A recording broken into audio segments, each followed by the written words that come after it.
Let's start off by removing this little ferrule upper screw. Now remove the bottom one. Take this cover off. Do the same with the other side.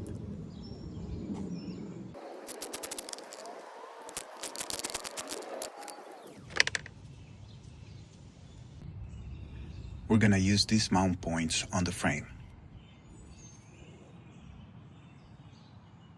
Use the two bigger screws that came with the crash bar. Unfortunately, the small bottom screws don't fit. I'm gonna have to use some spare screws that I had hanging there. Don't forget the Loctite. Now tighten all the screws firmly